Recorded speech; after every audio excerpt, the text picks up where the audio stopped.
Hey y'all, hey. So it's your sugar here on 7:30 on a Wednesday night. Yes. Okay. So it's the Natalie, this sugar here, okay? And this the Natalie Sugar Brown show. Um and this is where I, former woman pugilist, uh share my platform to talk about women's boxing. Okay, not women's boxing that you read or that you even may see on TV. We talking about the real women's boxing, what's really happening behind the scenes or happening behind the scenes, right? Reading between the lines, telling you guys what the thing really is out here, um, and being me, your sugar. Okay, so those who are new, please join the conversation. All right, there is no such thing as a stupid question. There's no such thing as a silly question, right? We having a conversation, and sugar just loves when you guys chime in. Now, my true listen, y'all, let's make this a fun show because my truths, when we link up, it's a party. Okay, so let's get the conversation started. Yes. Okay. So I mean, I really wasn't going to talk about this because I was like, she can't be serious. But it seems like this is a thing. It's trending, right? And that's one thing my girl Claressa knows how to do. She knows how to say some shit that'll get things trendy, okay?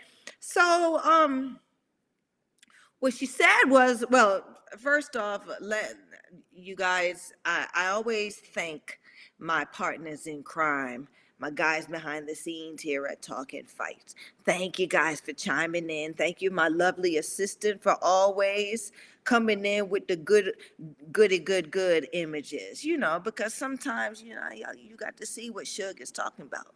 All right. So, lovely assistant, what you got? What you got? Now, I mean, this what she said. She said what she said, right? So, at first, I mean, this is happening around like in the past weekend around, Spence Crawfordish. So, everybody's buzzing around that time anyway about boxing. It's not about the diehards, really. It's about those who just once in a while will watch boxing because it's the cool thing to do at the time, right? So I thought, or I still think, that this is a huge publicity stunt by Claressa Shields because, that would have been the opportune time if you have a voice in the industry of boxing, right? And if you're on the highest pillar of women's boxing, which she is, this is the time where I'm going to say something because anybody who's looking and thinking about boxing going to hear it. Okay. So she tweets this now. She says, I'll fight Thurman. Now, the background and lovely assistant, listen, don't, you know what? Let me look up my notes because I ain't going to put my lovely assistant on the spot. But I really wanted to engage my truths and my news when we have conversations. I would like, when I say these things or when I ask these questions, I want y'all to chime in and give me the answer, right? So I can know that you in here with me, right? So, I mean, before I say it, anybody out there know who Keith Thurman is? Does anybody know who Keith Thurman is? Um, a little bit, tell me a little bit of information, a lot of it, what you know. It may or may not be true, but we're going to talk about it and we're going to get to down to the bare bones of it, right? So, um, looking at my notes, I want to tell you guys this the right way. Okay. So, Keith Thurman is he has the history in boxing now, to have held the WBA title, and the WBC title. Okay. Oh, so look at my host chiming in. Yes. So he's a former, my host. I'm going to read what my host said because I think we got the same thing. He's a former unified welterweight world champion. He held the WBA title, and I got dates now from 2015 to 2019, and the WBC, right? So the WBA is the World Boxing Association, and the WBC is the World Boxing Council.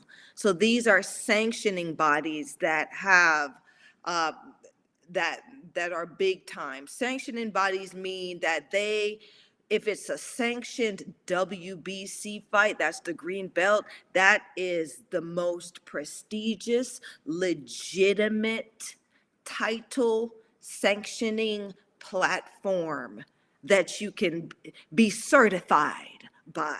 You understand what I'm saying? So it's like having a certification, right? Having a diploma, or not even diploma, but it's like having a certification, right? So those with like personal training certifications, or I don't know, harmonica playing certifications, right?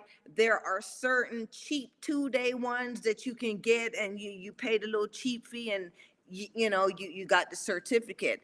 And then there are certificates that you have to really, really study and earn, supposedly, right? More prestigious. They're known everywhere, and everybody knows who they are and what they are, right? So the WBC, the green belt, has taken themselves to that place in the world, okay? Because it's all the world, right?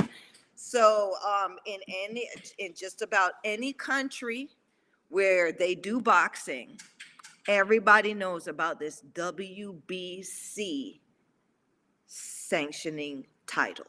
Okay, all right. Now, the same thing with the WBA, but not so much. I did an episode, you guys, look at my previous episodes, okay, where I did belts and bodies, where I tell you, or I told you, I explained where these different organizations originate from.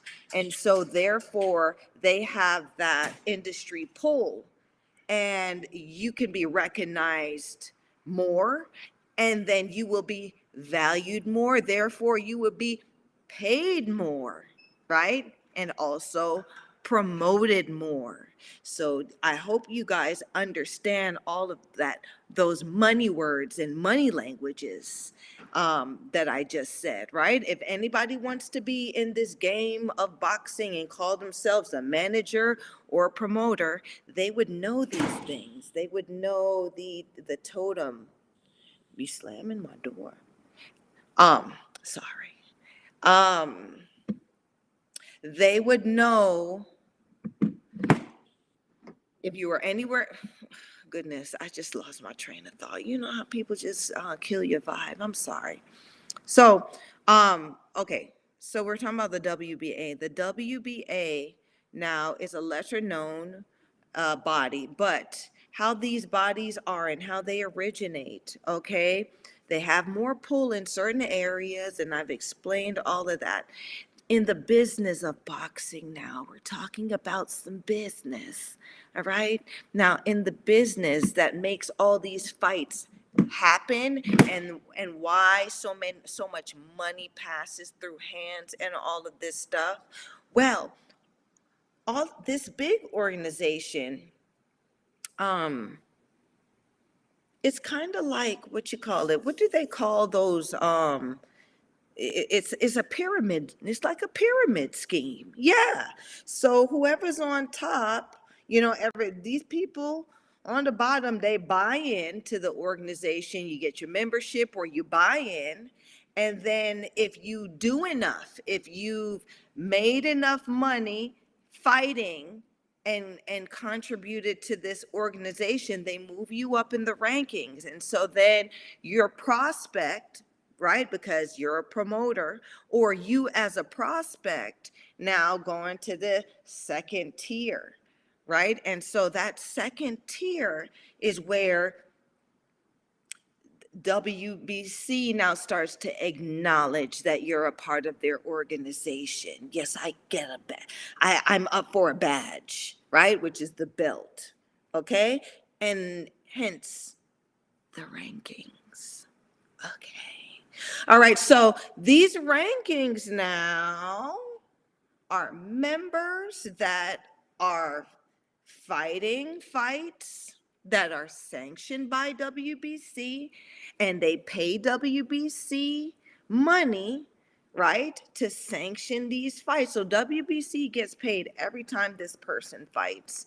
And the more this person fights, and become successful, the more money I can get from them, right? And so when you become now a special member, okay, you're ranked, or you become a contender, top five, right? It's like, oh, who sold the most Girl Scout cookies, right? In the troop, right? Oh, it's three of us, but only one of us will get the badge or some shit like that. You know, that's how it's going, right? So it's not necessarily the best, right? And a lot of people think that it's the best people that get opportunities. It's the best people that are ranked. A lot of people think it's that, but no. Unfortunately, they're not the best, but they're best of the membership pyramid. They're the best of that membership pyramid, right? So if they're buying in, they would be ranked where somebody who's not bought into the organization at all doesn't exist. So now all of these sanctioning bodies work together so they can all get paid, right? Because if they don't control the tier, the pyramid, how members move up, right? Then they're going to have to split or give money to outside organizations. They're going to have to rank or consider people that are outside of the membership of their sanctioning bodies, right? Now, guess what we call those people on the outside of these sanctioning bodies? Guess what realm is that? That's the underground. Yeah. So I want you guys to understand this so we can talk about these things. Okay. So yes, there is, it's like, wow, like we think I'm sure that there's life outside of the earth, of what we have here on earth, right? But we don't know that. We don't know them. We don't know what they are. We don't know. Some of them are monsters, some of them are goofy types, funny, there's so many things in outer space, right, that we don't know about, but they can be very scary, right? And they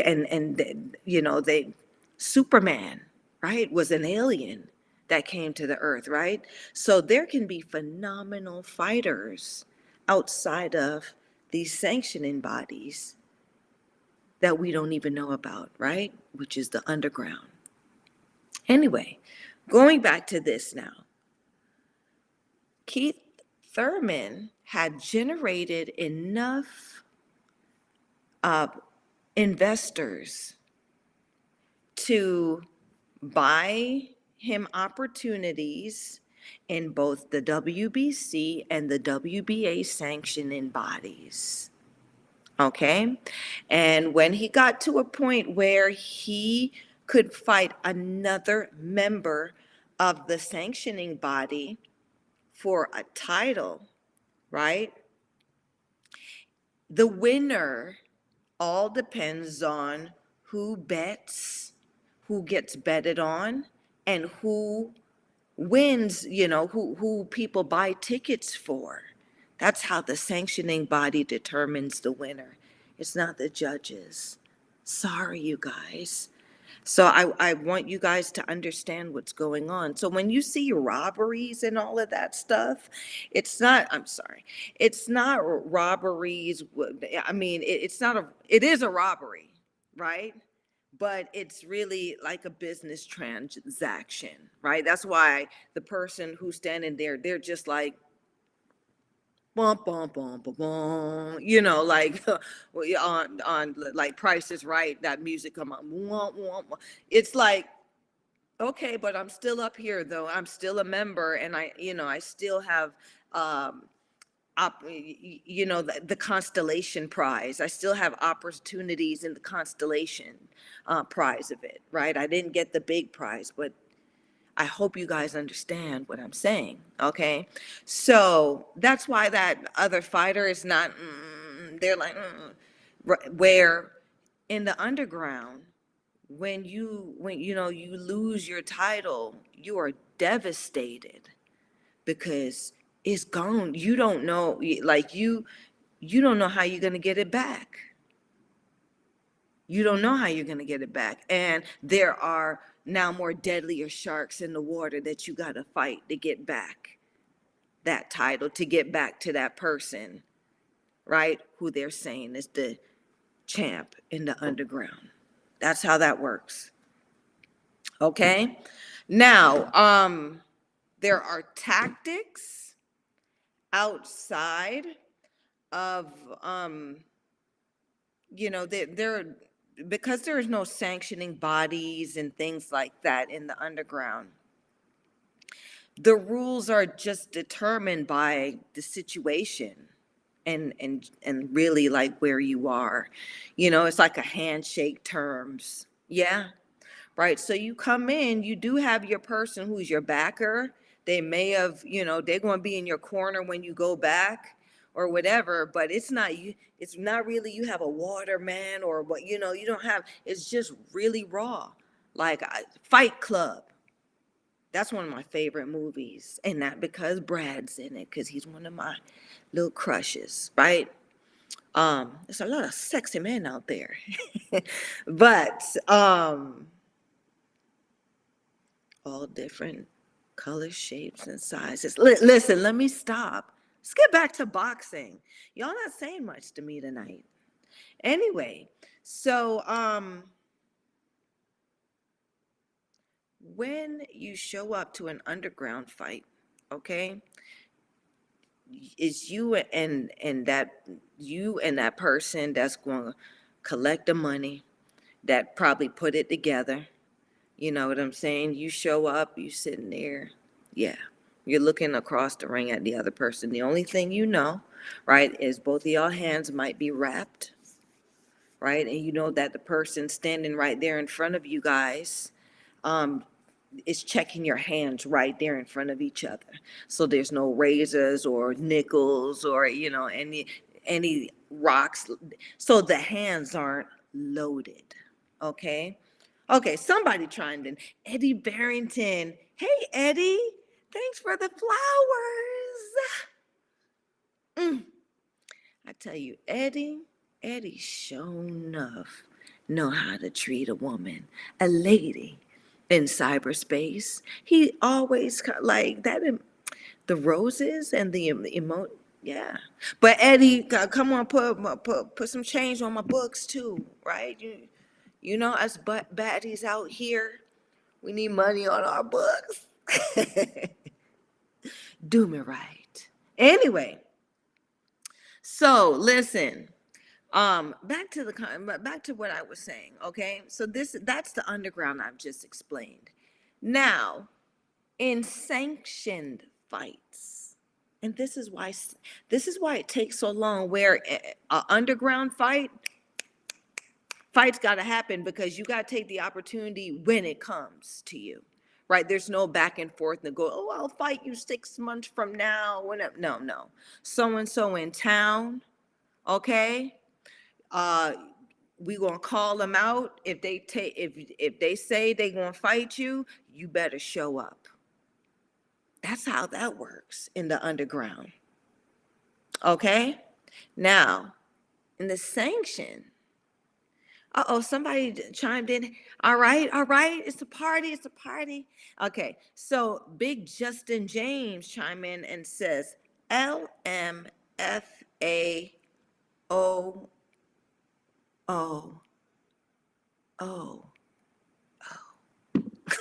um, these acronyms. This is how, like, I know that, this is how I gotta get this is my bangs, my cowlick. It's my, anyway. Um, these acronyms that y'all be throwing at me, this is how y'all know sugar is not no spring bird, okay? No young chicken. Um, you just gonna have to come out and tell me. And LM, I guess it's laughing my face. AOO. Um listen, one of my guys behind the scenes, let me know, my guys, let me know what LMFAOO means. Okay, so yes, Big Justin James also chimes back in and says, Claressa is great, but she got to be realistic. Come on, I know I may seem long-winded, okay, but I just want to explain what this means. Please. All right. So I've gone about the underground and now I'm talking about sanctioning, right? And I'm saying underground and telling you on the sanctioning side so you guys can understand that there's contrast in this. Okay? There's contrast. So listen. And there's contrast and there's context to all of this. All right? So, the contrast is underground versus sanctioning. Okay, we're going to go to the context of that of this after, but let's talk about the contrast so you understand where all of this is. All right, so now you have your sanctioning bodies, and in sanctioning, now you, with the sanctioning bodies, you have to schedule, things have to be scheduled. So if you have a member that's a part of another body, their fights aren't conflicting with your dates, if you understand, because you can't overuse this money maker, and then next thing you know, all the money's gone, right? They have to make, WBC got to get their cut off of this person, and then the other date would be WBA would have to make their cut by this other person, not fighting on a WBC sanctioned fight, but fighting a WBA sanctioned fight, so WBA can get some money, right? And then sometimes these two will work together, the both bodies will throw something together, a huge fight, where two big members, two very loaded, bringing they ass money in, members get to fight it out for a super duper opportunity, right? And both sanctioning bodies are just making millions of dollars off of the marketing that these two prospects or these two contenders have to put in to give them more money, so the decision can lean towards them, right? While, so you have investors, right? You have corporate sponsors, you have betting, you have all of these things. So money is moving. Okay, this is with the sanctions. So that's why I want you guys to understand. Okay, now let's bring some context into this. Claressa Shields is a female fighter.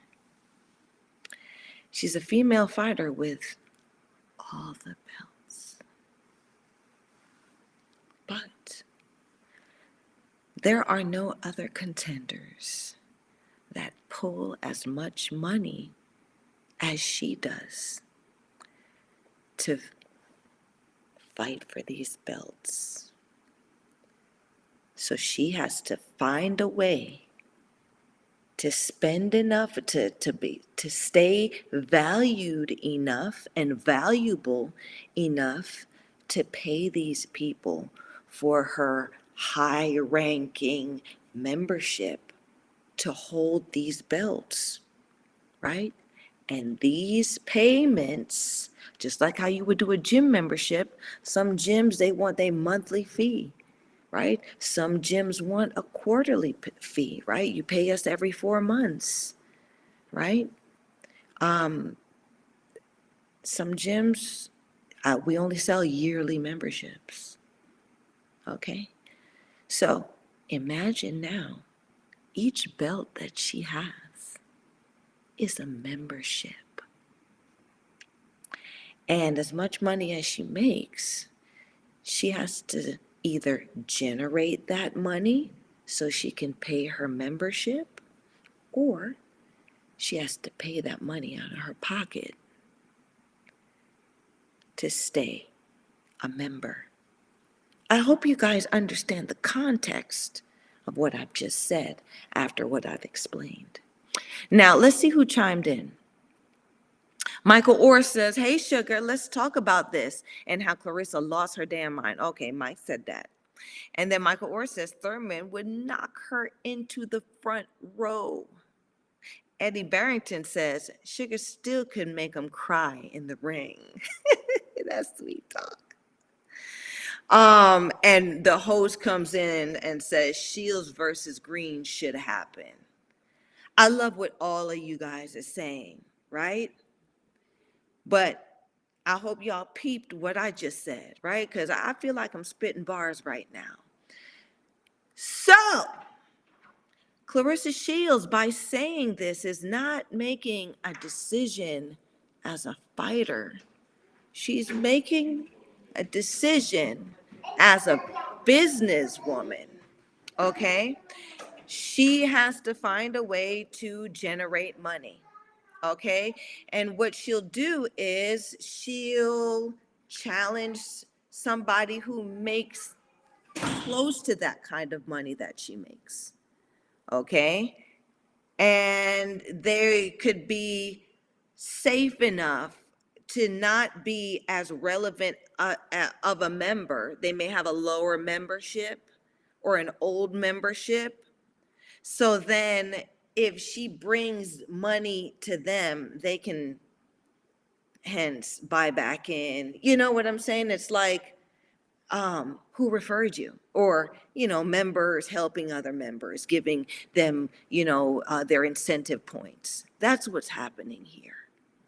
That's what's happening here, because Claressa Shields is a WBA and a WBC member. She has those belts. She's undisputed. She has all of them. Okay, Thurman also has those 2 belts, but he has been inactive enough to not be hot, meaning not having all these like investors and having these hard obligations of staying at a certain level in the company, right? In the pyramid, staying at a certain level. He's out of it pretty much. He hasn't fought in a year. He's made his money. I think all of his investors, have bought into the WBC and had gotten their enough of their returns, so he's out of it. Okay. Now, Claressa Peopledem sat down and spoke with her, and she did this. Okay. And she tweeted it around, I think around the same night that this big boxing match is happening, Crawford versus Spence. Cause she could have said this way before. How the hell she pulled Keith Thurman out her ass? Like, well, not listen, I didn't mean it to, but of all the fighters, male and female, she said, you, Keith, why? Why? I know why. Okay. And so you not finna play me. So I knew she was capping, as y'all youngins say, when she came out her mouth and said, I'll fight Thurman at 154. So serious. All the respect in the world to him, too. I just think I can outbox him.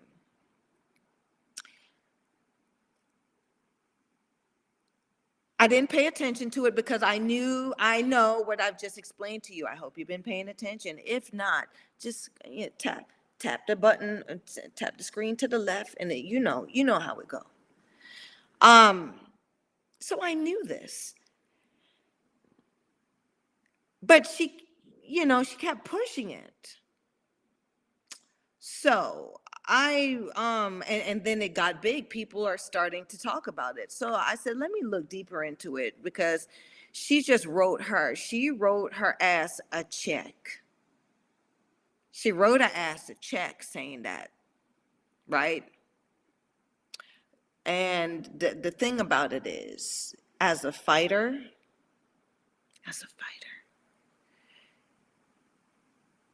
there has to be a limit to how much you will sell yourself for, if you know what I mean. Now, she's a woman, and a very strong and athletic woman, but she's a woman nonetheless. Women do not carry the same kind of muscle mass or kinetic contractions as men. Meaning, when a woman's muscles fire, depending on certain areas, right, they can be very powerful and fast. But a man's kinetic contraction is faster and more powerful because of how they're made. Okay? We also have hormones that regulate that contraction. And those contractions are what we call power, strength, endurance, right? And the more muscle mass and contracting fast twitch type muscles you have, the more durable you are. Yeah. So Sugar's breaking this thing down to you. Y'all thought I was going to sit here and talk some gossip shit, didn't y'all? Didn't you? No. This is a teaching moment, right? Because I know the game. I mean, a lot of y'all out here play the game.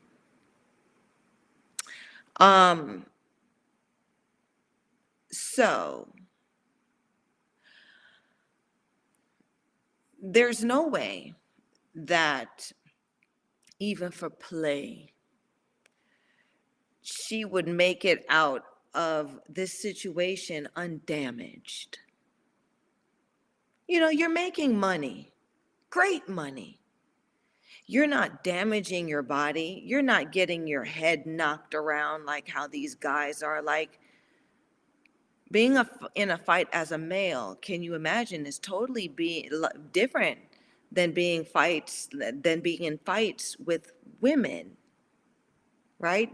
Men who play football, right, have the same kind of PTSD as guys that go to war, men that are out there in the war, right? Women's boxing ain't there yet. It's tough, it's hard out here, but it ain't a war like these men gotta fight. So let's keep it respectful for the underground guys and for the sanctioned guys. So for a woman, I think, to call out a man, that means that she has sold herself. Yeah. Right? Because now you give that card up. You give up that card. So when these men, now you got to fight this war with these men when you didn't have to. You weren't in no wars, Claressa. The hardest fight you had was with Savannah Marshall. And that was a fight. That wasn't a war, right? Let's talk about wars, right? Fighting a man fighting another man 26 rounds. War, right? So this was like, let's talk about the 80s where there was like men that had to fight wars to be the best. Marvin Hagler, Sugar Ray Leonard, Roberto Duran, what they call them, the Four Kings, right? Tommy Hearns. They called them the Four Kings because they were the four kings of the sanctioning bodies. Okay. But it was a war between all four of them. That doesn't mean that outside of those four, there wasn't killers. I hope you understand me. Okay. So, as a woman, you now calling outside of what you're like, where you're right there. There's women memberships and male. Now you're stepping outside of that. Now, when she opens that gate, right, and challenges this male fighter, guess what? The sanctioning bodies, if it makes enough money, will entertain it. Just this once, so we can get this money. Yeah. Right? But in doing that, it will unlock Pandora's box, right? Because now you open in a whole other realm, right? Where lower rate out, men that are outside, because each member, members, are can. Each member, like members can now, they have some kind of privileges in these bodies, right? So say the guy at Shanice Estrada's weight, right, calls her out, because it can go vice versa now, because these two have opened up the gate. If the WBC sees that it'll make the money, they'll make it a mandatory. Just this once. Yeah. Right? So then you sell, you're as a man, you're selling your manhood. Yes, I would say that, right? Because to go fight a lion, fight a bear, right? Fight a freaking dinosaur. You fight a woman.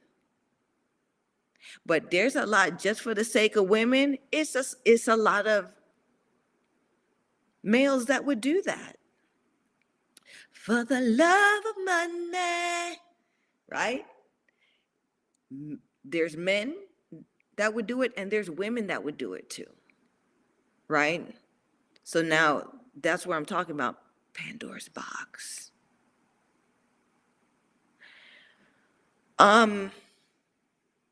So I said, I'm getting back to, because it's y'all got to sit with me to get that's the thing about the Sugar Show. I want you to sit with me.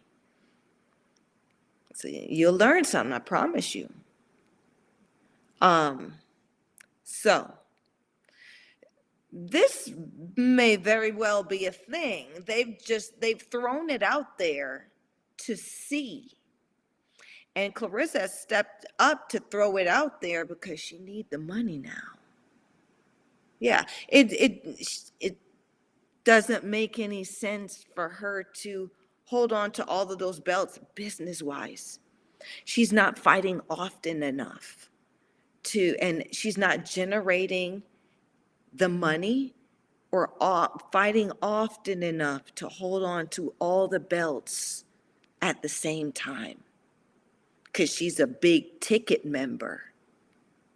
They're not charging her the membership. She's not paying the membership for the lower people. No, she's up there, up there. She's ranked number one. She's this, right? She got to find a way to make the money.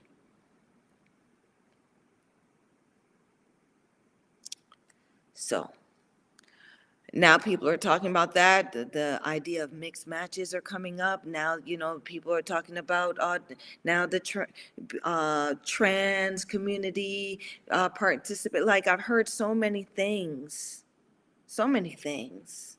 about now this mixed match. And it's not the first time any of this, has happened.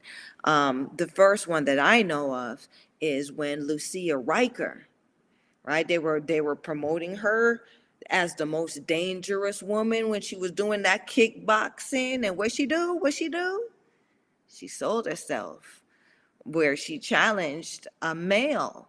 I think it was a male type kickboxer, but he wasn't the champion either. He was just like a average dude in male kickboxing. They went at it, and it was a big, huge thing. Money was made. Somebody sanctioned that damn fight, because ain't nobody get arrested or anything like that. Not to say that, you'll get arrested underground fighting, but there are different rules, right? There are different things where you get left alone by the laws. But this was on TV and everything like that. Well, Lucia and that man got to it in the ring, and he knocked her ass the fuck out. Yeah, and I had to say it like that. The reason why I have to say it like that is, she got hurt. She got knocked out. I had to say it like that so you guys understand what had happened. Yeah, he came across her damn jaw with his foot, and it wasn't just lights out. She was folded like she was in that ring. They had to take her ass out of there on a stretcher. Our great Lucia Riker. Yeah, so she sold herself, and she was never the same. Yeah, after that, her ass was never the same. Right? She ain't even want to fight Christy. Never the same. Okay? So let me be the only one, right? Because now if Claressa do this, or if she's serious about this, she can't say nobody told her, because I put it out there in the universe. The information is out here. If you want to find it, you will. Okay? And I just dropped you some jewels. Anyway, to risk something like that happening to you for the sake of holding on to titles or money, you got to have some dignity. That's why I was never big on belts or bodies, right? Sugar went underground. Sugar tried it the sanctioned way, but everybody knows who's supposed to know. Sugar. So I don't need it. Okay? And there's a lot of fighters out here that are like Sugar, that are bad all by themselves. They don't need to have no green, black, red, purple belt, because people know that they the baddest. People know that they're the champ or a champion, right? This is in the fight world. In the fight world. Now, Keith Thurman tweeted back, because I mean, what are you supposed to do, right? It's a broad calls you out, a woman, right? I'm gonna say she ain't call out, Bronner. She ain't call out Garcia, like the one that Keith Thurman fought. She called out Keith Thurman. So he won't have to reply, I guess. I mean, any guy, like a man wouldn't, like, okay, I'm not going to say a man, right? But a champion man wouldn't reply to this. Just like how when Ronda Rousey was calling out Floyd Mayweather, he didn't even respond to her. Shoe fly shoe, right? Because it doesn't, what's that going to do for me? I have no reply. That's irrelevant for me. But Keith Thurman comes back to him about, I would beat Claressa with one hand tied behind my back. Oh my gosh. You didn't say that, Keith. You didn't say that, because that's really cringe. And I don't want to gag on that. You know what I'm saying? He said I would beat her with one arm tied behind my back. So then Claressa gets on her live, right? And she turns it into this. I mean, I listened to it as much as I could, right? But I listened to it enough to confirm what I know, right? Which is, this is a publicity stunt.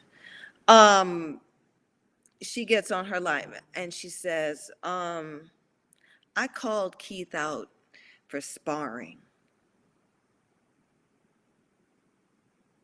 What? You called Keith out for what? Sparring. Check, please. Bring the bill. I'm done. You know what I'm saying? And I shouldn't have to pay for that. It didn't do anything for me. You know what I'm saying? But it's hard, like, it's hard to get money from people who know, right? But there are people that are buying into this because they don't know and they don't understand, right? They really don't understand the context of what this is, of what this publicity stunt is.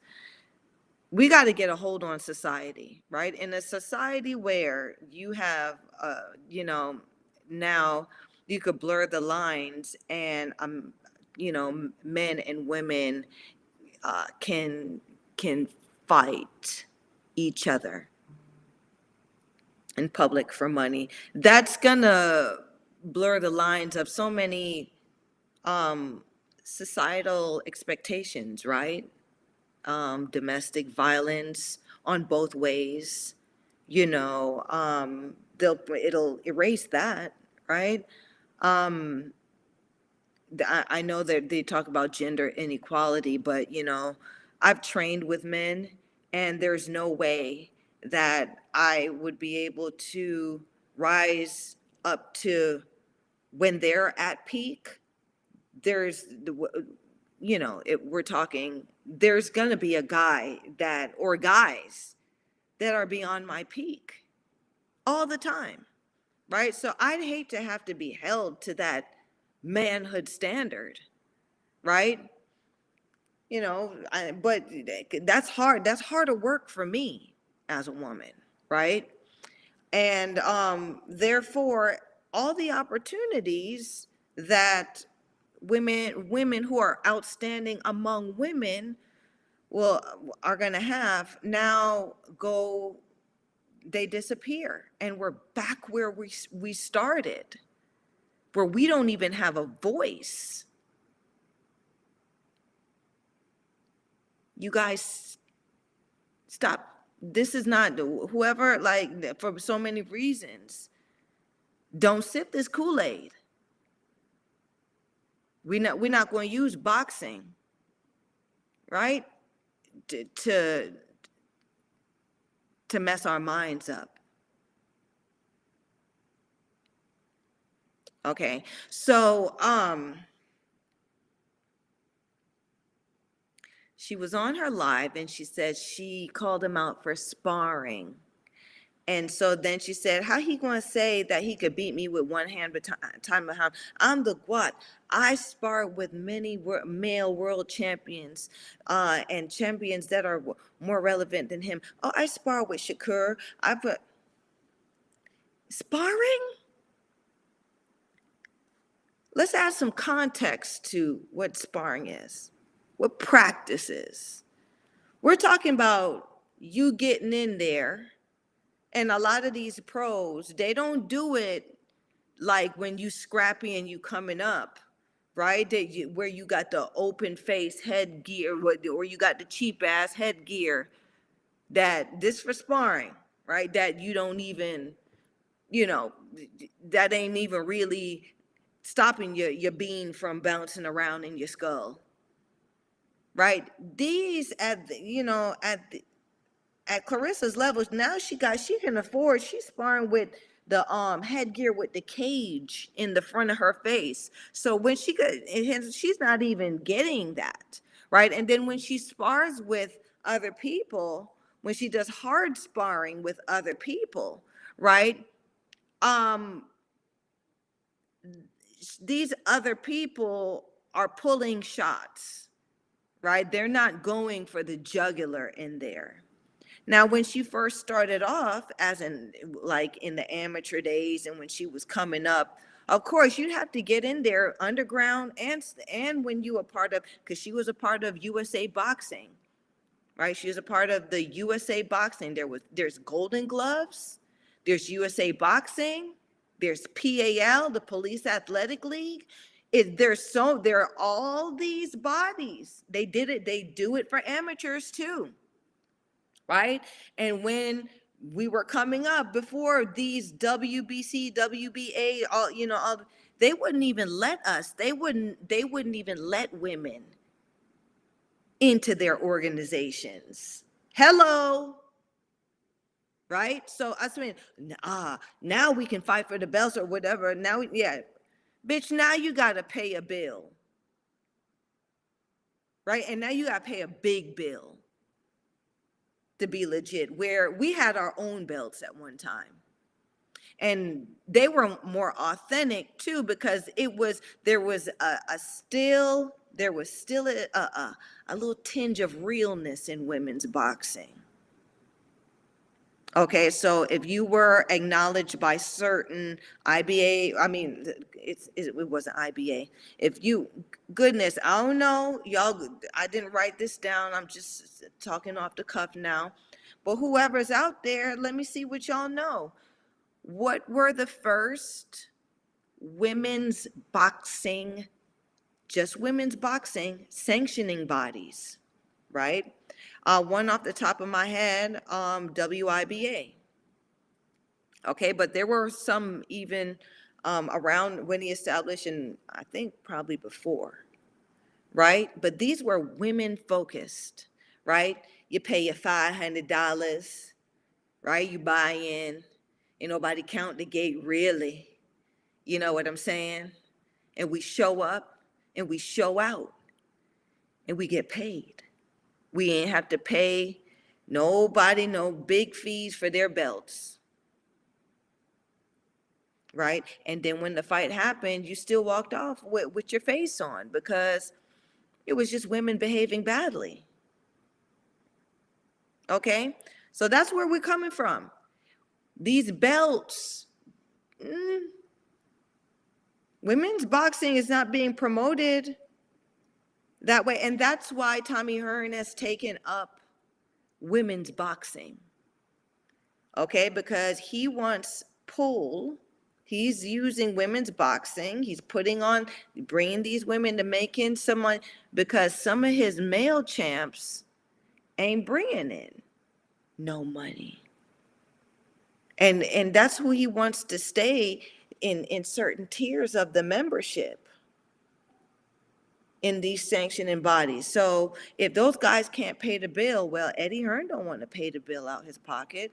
So he puts on women's fights to supplement the income that he may be losing from the champions that he promotes in his stable that are male, that are not bringing in as much money. Okay? So this, I mean, it's all business.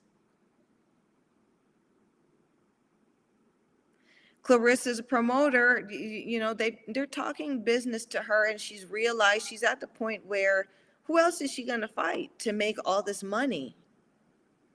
Right? Keith Thurman, shit. I guess he's the one, that part of the membership where he like, shit, I'll fight abroad. I'll fight her with tie behind my back. Right? Where any guy, especially a guy who was a world champion, would never get in the ring. As hard as it is to be a world champion, will never get in the ring and compete with a women's world champion. That's like Michael Jordan Jumpman challenging or doing something with Lisa Leslie. I don't know if they even, but I don't know the names of the girls. Okay, I'm sorry, I wasn't big in the WBA, barely big in the NBA. But it's the same thing, right? Would you put LeBron James' team against any women's WNBA team and take it seriously? Do you think those guys would actually train and show up to play them girls? That's what I mean. And it's not a diss to us. It's what I've just explained. Right? In order to maintain it is very hard. We are not equal. A man in his peak, the biggest, strongest man at his peak is not the same as the biggest, strongest woman in her peak. Right? So the biggest, strongest woman in her peak might be just a little bit better than the average standard of the man. Right? Because there's a lot of below average walking around too, male and female. I hope you understand. Okay? So it's only to find out, but a world champion, I was a world champion man, and I would get in the ring. And then the thing is, they were saying, "Oh, let's do it for charity." Okay. Because WBC and WBA got a charity. So they're going to get the money they're going to pay them the money one way or the other, right? Charity? Charity for what? Right? A lot of charities give back to themselves. A lot of charities only give to people who mess with them, right? So the real people who are needy, because people who are in need have no affiliation. They need help. They don't get the money. They don't get the help. That's how that works. You see homeless people and stuff on the street, they're not affiliated with any organization. If you're affiliated with any organization out there that helps people in trouble, and you're affiliated, well, you'll get help from your organization. That's how that works. You got to buy in. Yeah. So, said that to say this. Claressa Shields, she went on live on her social media, one of her social media platforms, and said she challenged him in sparring. Keith Thurman wanted to keep the opportunity going because he may want a little bit, he may want some money, okay? Or he may still owe them people, who knows? All right? She was talking about her belts and awards, and it's nothing. She's more accomplished than Keith Thurman. Listen, I ain't never seen an accomplishment stop somebody from getting their ass whooped. Right? That ain't a shield. I accomplished, no. Because at the end of the day, a fight is a fight. Okay? And you ain't hurting no broad out here. So how you think you gonna hurt a world champion male. It just doesn't make any sense. I don't want Claressa Shields to be now looked at as ridiculous. And this one is her doing this is ridiculous. Right? I know you came up hard, sweetie. Right? But don't sell yourself to make money. Don't sell yourself and who you are for a buck. Okay? I know you going through some things, right? You ain't getting married no more. That's a hard blow. Okay, I know.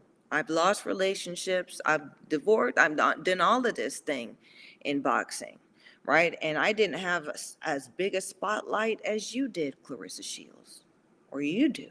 So I know you must be going through some things, right? But don't sell yourself for the sake of that.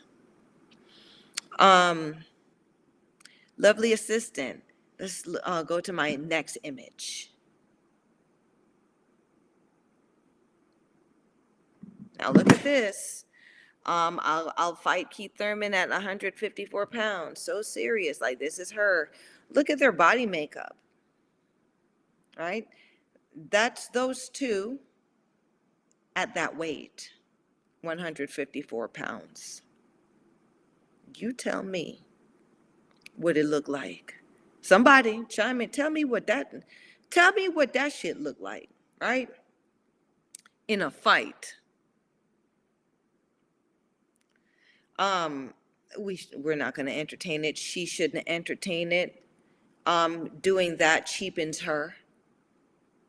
Claressa Shields, the people around you have to encourage you to be the woman. It's okay to be the woman.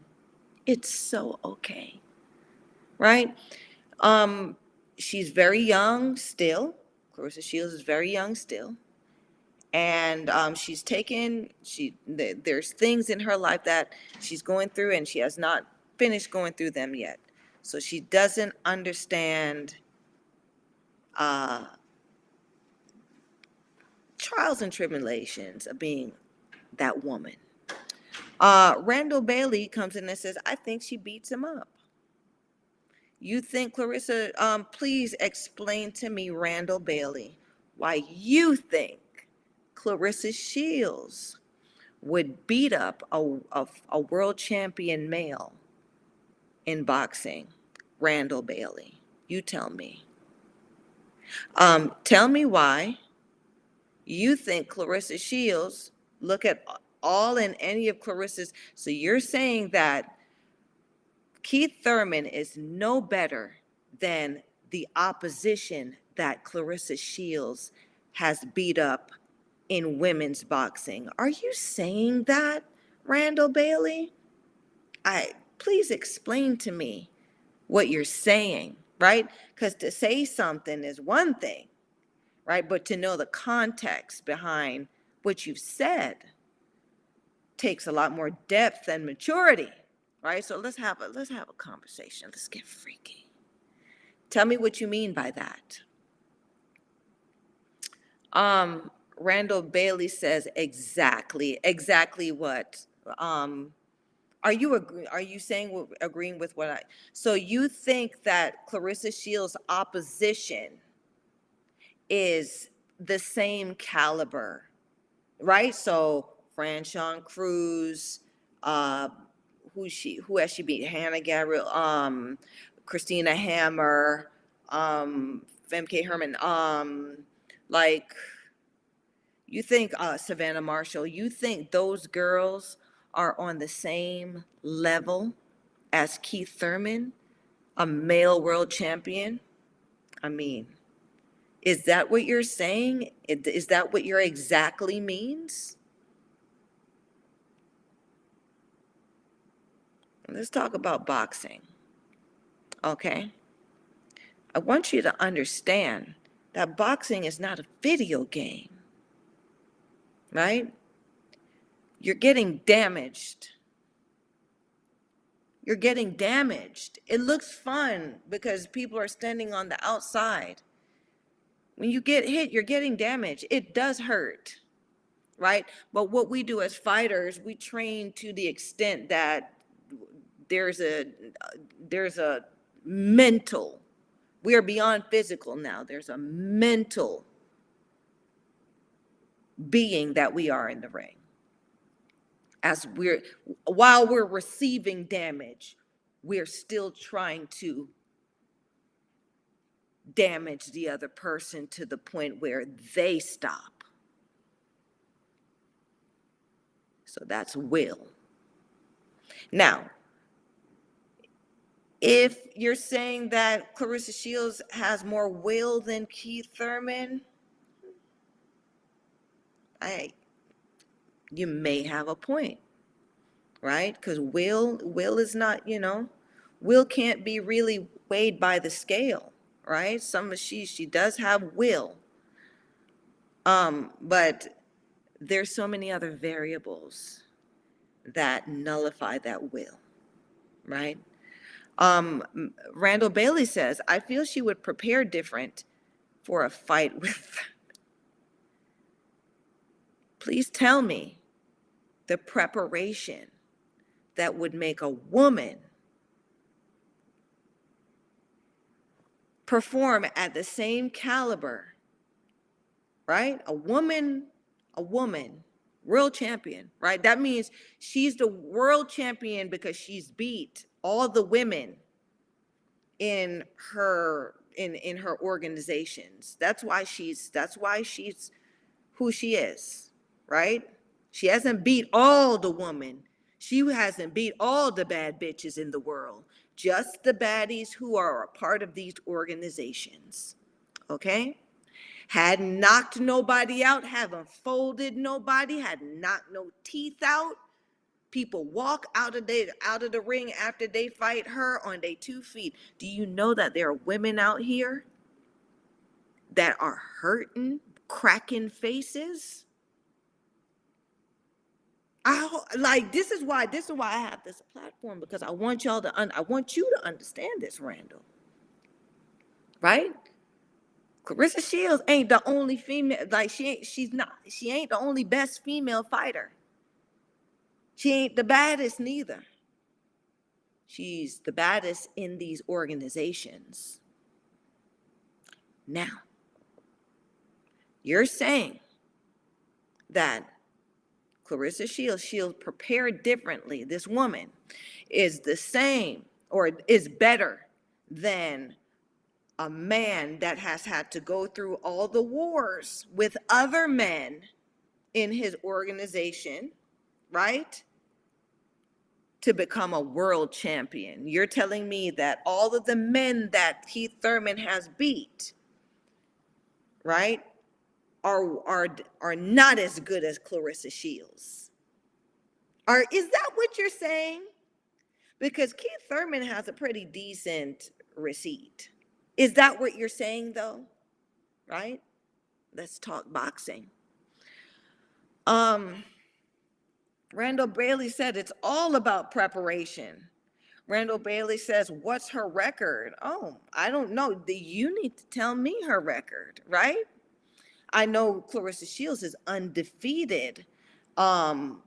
She's fighting all of these women that are a part of the organization, and she's beat all of them.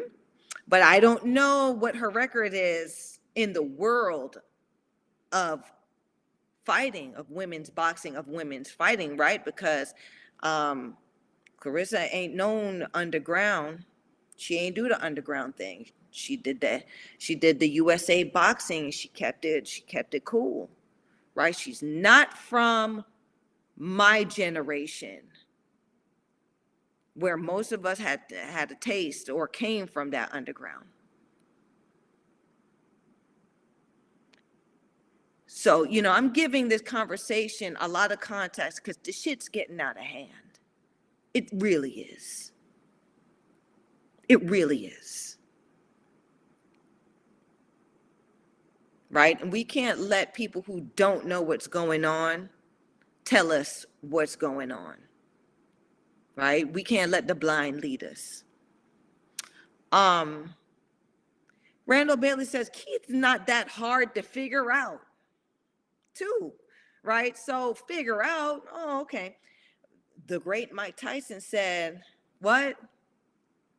Everyone has a plan until they get punched in the face. Yeah. Everybody has a plan until they get their shit rocked. Again and again and again. Right? Because what we do know is Keith Thurman is a world champion in that boxing. He's the best. He was one of the best in those bodies. Right?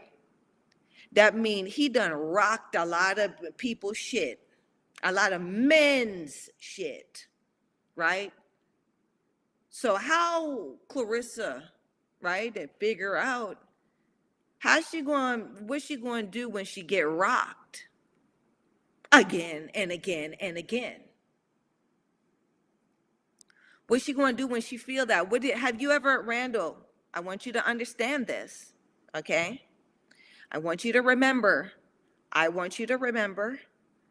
last time you got your ass whooped, because I know you done got your ass whooped before, Randall Bailey, right? And multiply that by as little as 3, right? Somebody beating on you. You done figure it out now, like you slipped some of them or you probably ran away, but when they connected, huh? Think about that. And tell me how it went, right? When you figured out you was getting your ass whooped. Because that's all you're going to figure out, right? Evan Busset. Hey, Evan. Shields could prepare however she wants, but the fact remains she's a woman. He's a man. She would be punched through the ring. You know what? I don't even think he would punch her through the ring, right? I think, some good hits to that body, to them ribs, crack your ribs up and shit, you fold, right? You melt into a pile of Jello sludge, right? Because remember, he's a male fighter.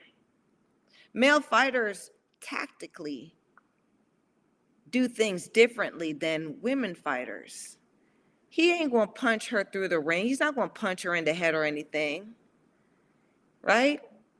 This is a fight now. He's going to go to her body. He's going to go to her body and he's going to stay on her body, right? And he's going to damage her ribs. He's going to damage her. He's going to hit her all through her insides until she collapses in a puddle of what her body looked like in the ring. So it's a lot more serious than you think, right? A fighter, that's how I know, right? I have to explain to y'all. We're not. This ain't Sonic where we knocking the rings out of each other, right? This is bodily harm and damage. I want you to understand. So when you see women fight, most women aren't even doing that to each other, right? These women nowadays are not taught to do that. I was taught to do that. You had to do that to survive, right? During a certain time. They don't do that no more, right? They're doing the glorified amateur fighting, putting together, certain cookie cutter combinations. No one's digging the ribs. No one's beating up the kidneys or the liver. You know what I'm saying? No one's pressing the vagus system.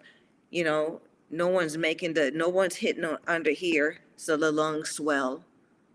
You know what I'm saying? Nobody knows about these things. Not many, especially a lot of women. They just hitting each other, right? They're not being taught. That's why I say, I'm so grateful because a lot of my teachers are gone now. They're gone to that other place. I can't talk to them except for in my memories. And that's what I have. And that's what I share with y'all about this fight thing, right? Because once I started learning about it, I automatically became a different type of woman. Still a woman because they made sure, right? I remember that I'm a woman, right? But now I have a different mind, okay? Because most women out here are, and you hit me, you hit a woman. I come from the school where sometimes a bitch will get hit. And if you got it in you, you could fight for yourself. You know what I'm saying?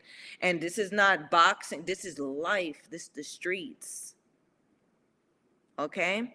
Yeah, you're at the club or whatever, and some guy tried to talk to you, he don't like what you tell him. I'm from that era that a girl would get laid out by a dude just for being like that. Just for saying, no, thank you. No, I'm not really feeling you. Okay? All right. So, said that Randall Bailey then came and, so my host has cleared up that Claressa Shields' record is 14 wins, 0 losses, and 2 KOs, right? She done hurt or stopped 2 women. And this the best, this the best, the baddest bitch in the world. Okay? Y'all stop. It's like y'all don't have, people, when we entertain stuff like that, we go backwards mentally as a mature people, right?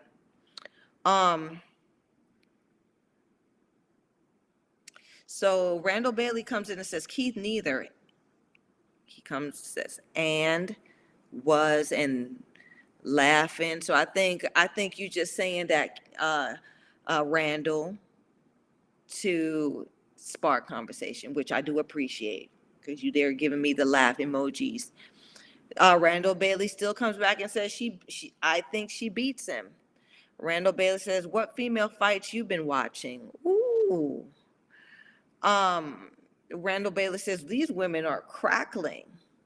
Randall Bailey also says, she from the streets. Randall Bailey. You know what? I don't think you would be this, like, if we were face to face, I really don't think you would be saying all these things, right? Because you'd have to look me in the eye and own what you're saying. And you know what you're saying is like you joking. It's got to be a joke, right? But yeah, Randall Bailey. These women out here are crackling. Have you ever felt what a crackle feels like? Have you been crackled by a man? Come on, Randall Bailey. Admit something. You know what I'm saying? Have you ever been, like, have you ever fought a man? Like, what I'm saying is, Randall Bailey, so you out here and you think that you see a broad around your size or weight, you think that is 50-50? Randall Bailey, you need to sign up for some fighting classes with Michael Orr. I think he teach fighting still, right? Because you can't even get trained by my coaches, right? Michael deal with you, right? Because Michael give you some fundamentals, right? But the street card, I'm not sure if you understand what the streets is, Randall Bailey. But that'll come out in the book, Sugar Book, right? Because yeah, these streets are something else. Okay. And these women are crackling in their organization, right? They're crackling members. Okay. And they bought in. But I'm giving everyone context of what, what's going on, so we understand that, okay, this is boxing. But in order for us to, you know, let's let's let's not buy into, let's respect the game enough to, um, let's respect not even the game, because boxing that is the one sport you don't play, right? Let's respect this legal assault, right? Let's respect it, because it is something that it's not, you get somebody, you hold somebody in a full Nelson, and right, like, ain't nobody died in the ring doing MMA. You know what I'm saying? There may have been people died in the ring that do kickboxing. These are real fighting sports. You ain't getting, there's people that have gotten paralyzed in wrestling and shit, right?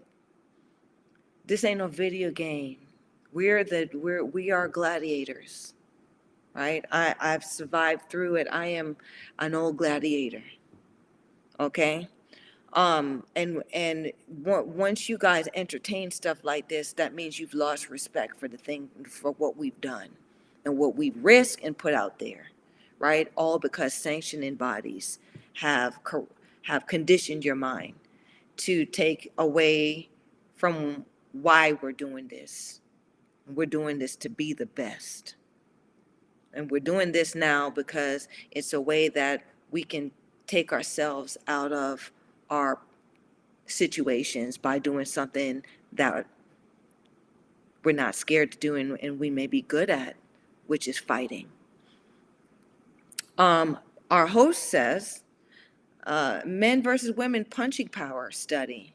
Male average power during a punching motion was 162% greater than females, with the least powerful man still stronger than the most powerful woman. Well, I believe that shit. You ain't got to tell me. I've been in there with dudes.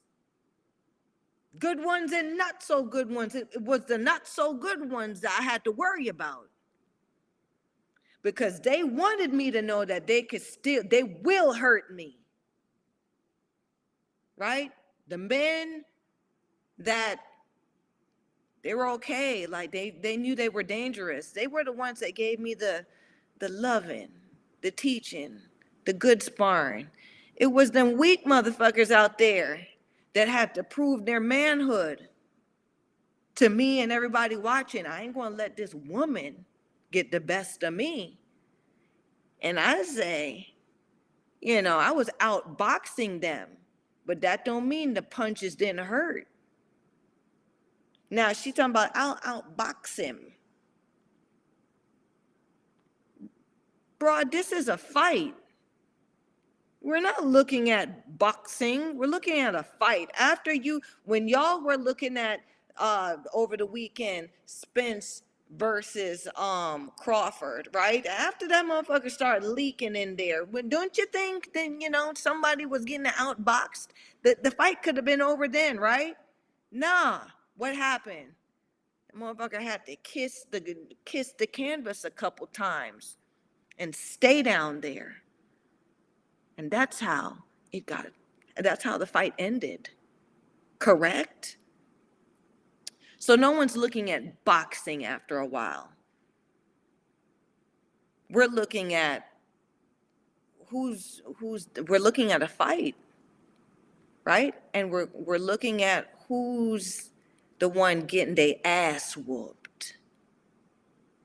You might be smart in there, but is you getting hurt still? Yeah. You getting your ass whooped. Yeah. You know what I'm saying? So, Randall Bailey comes in and says, not. Okay, well, I don't know. Like, these 3-word comments, I'm gonna need you to give me a little bit more before I can pay attention to you again. Okay, Randall Bailey? All right, because I know you're gonna be working on that. You You've been giving me 3-word sentences, and I know you have to think real hard about putting them together. Thanks for chiming in, baby, and thanks for going back and forth with me. But I'm going jive now. Lovely assistant, give me the next, because I didn't even. Okay, so off of that topic, okay, we want to move on to this topic. So this is, y'all tell me who this is. Come on, ding, ding, maybe what y'all want cash prize? Y'all not cash. I can't share. Y'all want need to give girls some, okay? Maybe you get a prize though when you give me the right answers. So host comes in, the monster, okay? Look at you, okay? Versus Fulton. So who's a monster? Inouye? Am I saying his name? Inouye? Inouye? Okay, Inoue. I think that's how the monster's name is spelled. Yes, Inoue. I can spell. Okay, so I brought this up, right, as a perfect conversation to go back to one of the previous points that I had shined some light on. Okay, but I'm now there's a bit of a parallel where I can speak about something that now most people have seen, right? Seeing as this was a really popular fight that happened recently. Now, if you look at these pictures, okay, the gentleman on the left, right, his last name is Fulton, okay? Now, he was a title holder. I forgot what title he had, okay? But we're talking about just fighting, okay? I'm not here to promote any belt or anybody. But he had made it to a place where his membership was so good, he was able to attain a title. Okay, so he had this title, and then somehow there was an opportunity for him to fight another member of the organization who has made it to his level. So there's an opportunity for both of them to promote themselves and generate, and the belt that they're going to fight for, or the sanctioning body that they're going to fight for, will also promote the fight along with the promoters who are getting money from these two champions, okay, or from the champion and the contender, right? Because now the contender is, I can make just as much money. I can make more money with this belt for y'all than this person. Let me fight this person and show you, right? You'll see the money it generates when I fight this person. And then when I win, y'all will see how much money I generated. And when I win, you'll give me the title, right? Now, in the negotiation sanctioning for these fights, right? This, you guys confirm it, yes or no to me. Was Fulton not the belt holder? Like, Fulton had the titles, didn't he? So he had the title. Why would you leave your home, your country where you make all your money, to go to somebody else's country, mind you, 12 hours away, okay? Different time zone. Why would you risk all of your why would you risk all of your strengths to go fight somebody? You had the belt. Host, did Fulton not have the belt? And was like a contender? Okay, so not only have you gone through the sacrifice and hard training of now losing the weight, because a lot of fighters now, they dry themselves out, deplete themselves, right? So they can be a bigger, more durable person in a smaller weight division, right? So they feel like, okay, as long as I can, as long as I can function down here and I can generate the money and all of that stuff, like I will hold on to this title and keep it. Okay. So he's depleted himself. Look at his body, right? That body is not hard work. That's the body of someone who has dehydrated themselves. The body to the right of you, when you look at it, you'll see the muscles. Okay, so the muscles have been conditioned and worked. That's why they're bulging. Okay, and there may be a couple Flintstone vitamins in on that too. Like, you just never know, right? It looks like some solid work to me though. Okay, it looks pretty real. There are a couple things that I know and I can see on that lets me know when someone's been enhanced.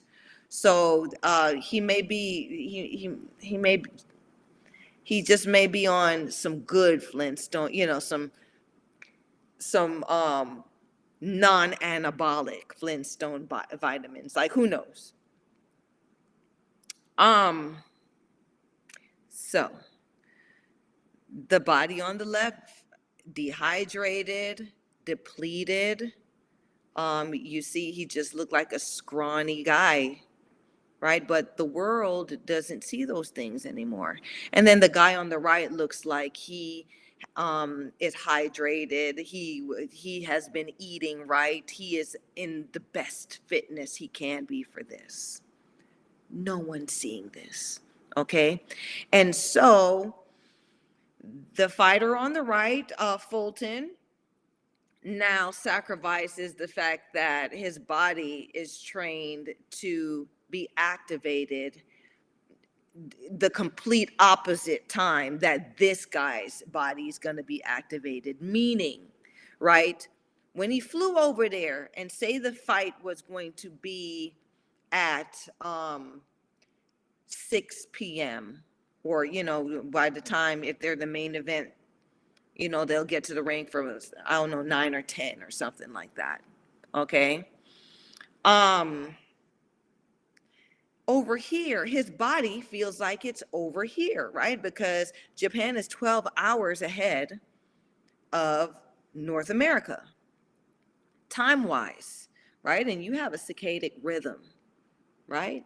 That's how your body knows how to get up in the morning and to go to sleep at night. Okay, when you go to another time zone, this is what's called jet lag, and it don't take 2 weeks to get over jet lag, right? There's a lot of stuff going on that your body, just because you can stay awake doesn't mean you're over jet lag. Okay, so Fulton is on the other side of the world, and say it's 10. Okay, so say it's 10 p.m. fight time. Okay, it's 10 a.m. over here. Okay, say it's 6 p.m. over there, then it's 6 a.m. over here. Was him and his team smart enough to be peaking and doing their hardest training in the early morning or early hours? You know what I'm saying?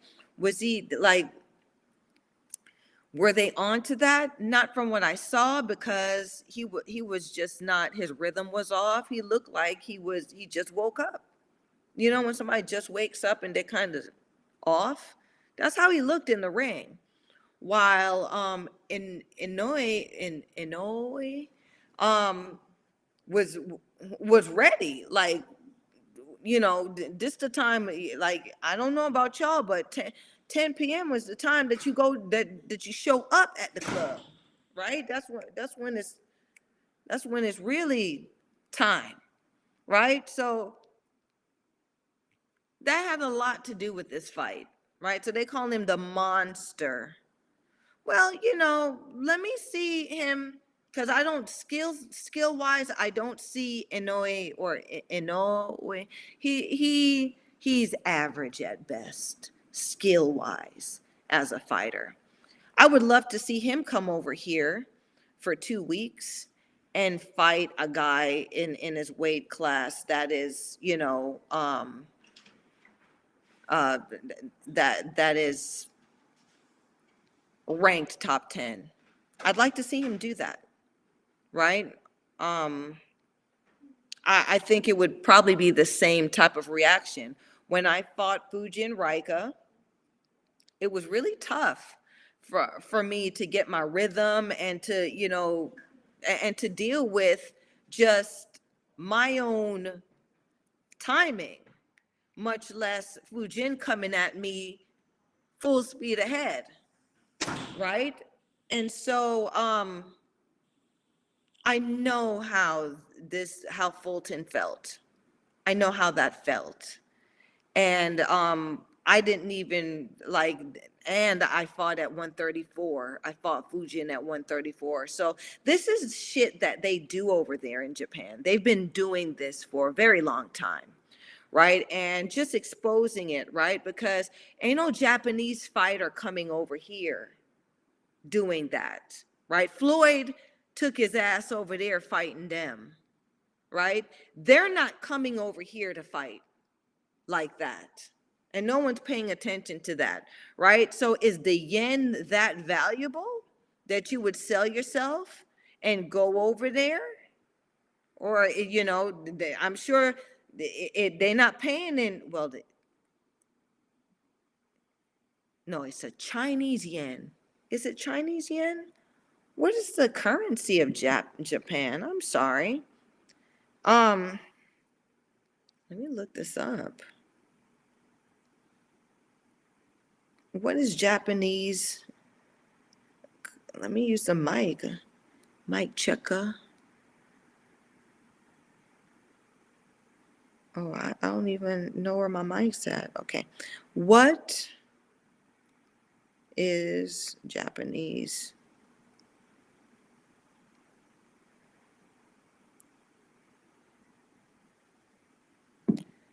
Oh, so it is the Japanese yen.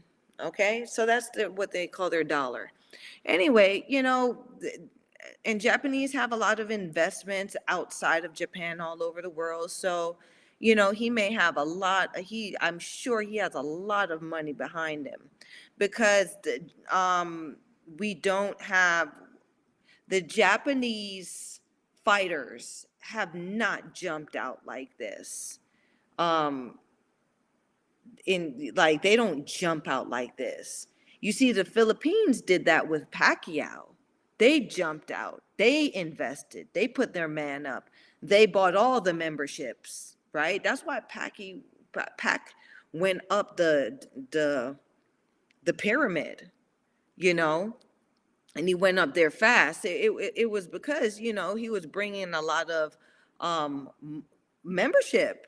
I mean, he was generating a lot of money and paying his membership, because Filipino money, people with Filipino money and all of that they were investing in him.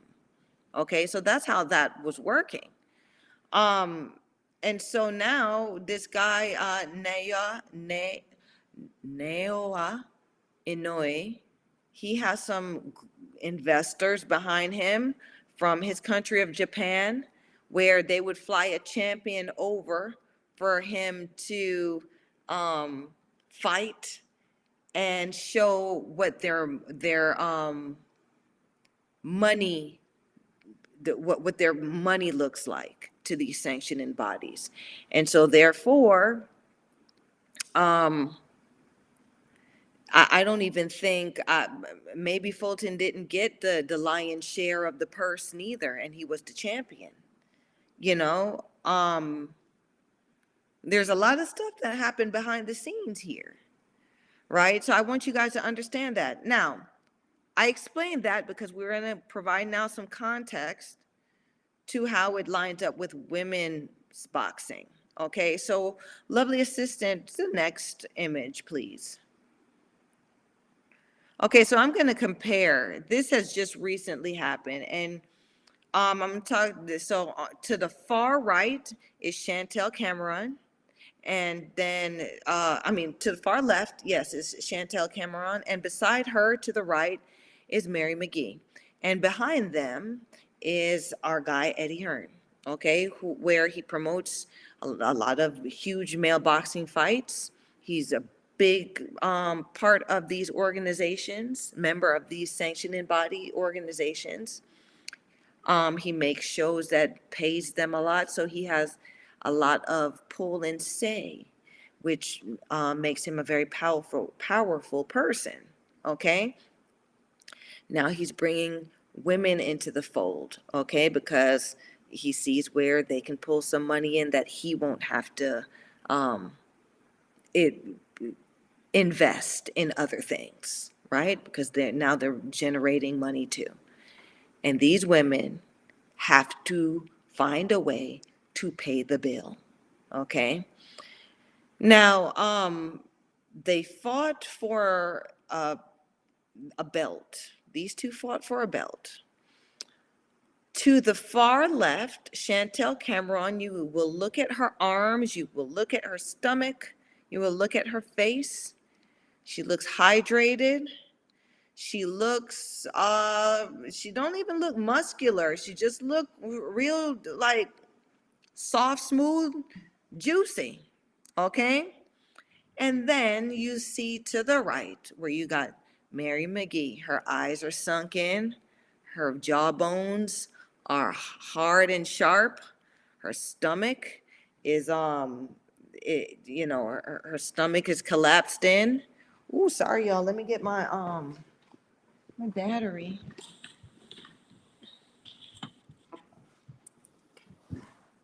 Excuse me. I have to do this from time to time during the shows. But have a look at this picture now. Where I would say that Chantel Cameron did beat Mary McGee in this fight. They fought in the UK. And this is certainly, Mary McGee rallies at 140 pound, like she rallies there. I think she would be a great middleweight, even super middleweight, if she has the training. Her training, she needs better, coaching, education, and training, because she's a good contender.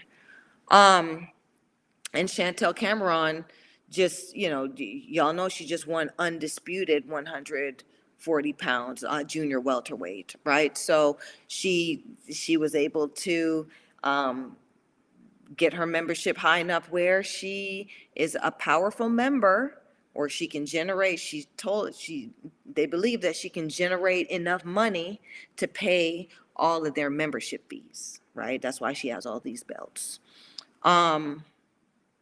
She was able to beat up Jessica McCaskill to do that, okay? Jessica McCaskill came out of the blue with her windmilling ways, and it was very clear that she had some, that's who I fought, one of my last fights, and, you could tell how she propelled high as to fight Katie Taylor, that there was money and memberships involved. And then she went up to 147 pounds, where she got the undisputed welterweight belts from the long-standing crowned Cecilia Brækhus, who was, I think she was undisputed champion for like almost 20 years in boxing. No, I'm not going to say 20, but you know what I'm saying. It's been a long time. She was paying that membership the whole damn time, and we all tried. She wouldn't even give Sugar a chance, but Chevelle Halbach, Chevy went over there, and Sophie Mathis went over there. She fought some some fighters, and we're like, oh, robbery, robbery. When, if you understand the game, if you understand what I've been saying, now that she was making the money to pay the bills. So it wasn't really a robbery. It was just an opportunity for the cash cow to generate some dollars to pay that bill. Brooke, no mercy, Deidre Millbrook. She comes in talking about what's good, champ? What's good, Brooke? Y'all, Brooke is on my show. Like, that's a big deal, right? Brooke had the WBC belt. She beat me at St. John for that. And they just thought that's the one thing that the sanctioning body cannot can't mess up, right? And there's always a fighter's chance, right? Brooke wasn't nobody with no big money behind her or nothing at the time that she won this champion. She was just a hungry fighter, and they gave her the opportunity because they thought she was a sleeper. And she beat, I think she might have stopped Mia. She beat me at St. John ass though. I seen that right hand that Brooke had. That was a hell of a knuckle sandwich. Anyway, thanks for chiming into my show, Brooke. I heard you had Christy Martin on. I'm gonna have to run back and see what you had going on. But yeah, girl. Well, tell me what you think about what Claressa has said and what it means, what it means to you in women's boxing. I just explained my take on it, and now I'm talking about just ways. I'm talking about. I've gotten off of that subject, and I'm now talking about how fighters are. How can I say, like, this one of my favorite parts in this movie too,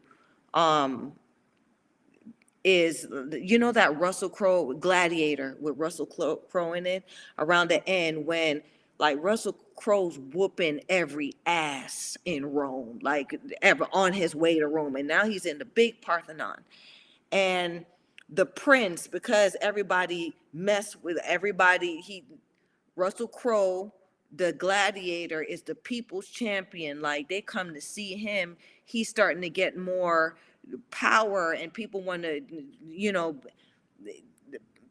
be more like him than the own Caesar or prince or king. The king said, I'll fight him, right? In the end of the movie, before Russell Crowe goes out to get his spin back, because there's a lot of things that happen too on the way there, the king, before they both fight out in the Parthenon, has Russell Crowe tied up, and he stabs Russell Crowe. He wounds him in an area that no one else is going to see. So then when he's fighting Russell, he's at his best, and he's fighting Russell Crowe, who's Marcellus, what was his name? Or what? That's my guy, but y'all know I'm bad with names. Aurelius, Marcellus Aurelius or something like that. Anyway, he's fighting the king wounded, and nobody really sees it except for they see that this badass that we know him to be, he's not fighting the way he normally fights, right? And then in the end, just out of heart and soul, Russell Crowe's character, the gladiator, beats the horrible king. It's a great movie. Watch it. Anyway, so what they do in these situations is the person that has the most pull. Now, I've explained to you previously about the black eye of women's boxing, but this is the black eye of women's boxing. I called it because we really have no protection against this, right? There's matchmakers, people in the industry that stalk other fighters, right? And they send them the offers when they're at their weakest. okay? And the fighter will take the opportunity because that's your shot. Now, you're taking the opportunity with only 2 weeks to prepare for it because a lot of these shits are 2 weeks notice. Now, to be in fight shape, you cannot walk around in peak shape, right? You just you not fighters. We don't walk around in peak shape, and you cannot get in peak shape. You can. There's no sweet spot that you can be at where you can get in fight shape in 2 weeks. Okay, you're not going to be in the gym, and you're not going to be as sharp to fight for no championship or anything like that in 2 weeks. And that's what they do in women's boxing. Okay, now this wasn't a 2 week notice fight. I'm just letting y'all see what the shenanigans look like in women's boxing, right? So Mary McGee dried herself down. And this ain't a crack Mary, because Mary went through some depression and all that stuff after this. After she went through this, I don't think she understands what she went through, right? I don't think she understands that her team, who she thought or who she thinks is on her team, is not on her team. They're on their own team, right? And they will use her for the benefit of her ability to make them money until she cannot make them money anymore, or she cannot make them the type of money they want anymore, and someone else, a better prospect, comes along. That's how that works. Anyway,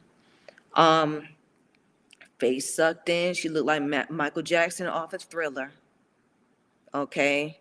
And it's not a crack, but that's how the shit get. Like I didn't. That's how I dried myself down too when I fought McCaskill. 2 week notice. Okay, dried myself down. Did everything that I shouldn't have did to prepare, because that was of being on the shelf and 3 to 5 year hiatuses, having to go underground, have to do that, all of that, and I get an opportunity, right? Even if it's 2 weeks, I'm going to take it, right? Because I'm a hungry fighter. But not knowing that feelers were out there, and people knew that I was in a bad place, right? So if there was any time to strike Sugar or to try to beat Sugar, it would have been then. Anyway, Brooke comes in and says, Knuckles, haha, I did. You got to watch the clip I just posted. All right, I'm going to do that, sis. Brooke D says, that's what I just posted about, what Christy said about it. Okay, well, check it out. But, I want to have a conversation while you're here, Brooke. I'll watch the post, but run it back on the Sugar Show here in the conversation. Fighter to fighter, woman to woman, let me know what you thinking. I ain't Christy, it's a whole other conversation. Let's talk. But that's what that was the previous part of the show. But now we're talking, and it's going on 2 hours now too. Anyway, so unsavory things like this are happening in women's boxing, and these two women were standing up there in front of hundreds of thousands of people, and nobody saw that. You know what I'm saying? And now, oh, this fighter's a champion, and then the Mary McGee lost her title, where I don't think Mary McGee will ever get a title like that back again, because she got that title when she didn't have to pay that much when the title wasn't charging that much for the membership. So I'm not sure if Mary McGee will be able to get that much money behind her again to get a crack at taking the belt from any of these high membership paying broads. Okay, lovely assistant, next. Okay, so this recent fight, Okay, so you see my man all the way to the left, that is Spence. And then the guy that's closer to me here, closer to right, Terrence Crawford. You see the same thing. Do you see the running theme here? So one fighter has dried completely out, right? And another fighter, the other fighter is very well developed and conditioned and fit to perform. That plays a huge part in the fight, not just in boxing, but in being able to endure what it takes to be in a fight, right? Because you have to, in any fight, you have to be focused and you have to hold your focus. Well, when you're dehydrated, you are already disoriented. You already don't hear the things in real, you already don't see things, right? Everything's kind of like everything has to be focused in on, like you're walking around wounded already. You're not fit and sharp and alert. Okay, and people don't see people there putting memes and shit out, not knowing what's really like what it really is, right? Suppose somebody starved you or made you not eat much and not drink anything, and then put you against somebody, put you against a child or they person that they know who've been eating every meal, who've been in sleeping, resting, doing everything that it takes to fulfill their happiness and feel good about fighting your ass. How do you think that would feel? You would feel if somebody did that to you, right? And then people laughed about it and made pictures and shit like that, right? Boxing is not a video game, right? That guy, he got busted up so bad. If he was hydrated or if he was in good condition, it would have been more blood, right? Because blood is what makes your muscles juicy. It ain't water, it's blood, right? So if you get damaged, the vein is pumping blood because the blood is what fills the muscle. He wasn't even really bleeding. He was just like he was busted up and the wounds were open. So he couldn't even bleed. That's how dehydrated this man was.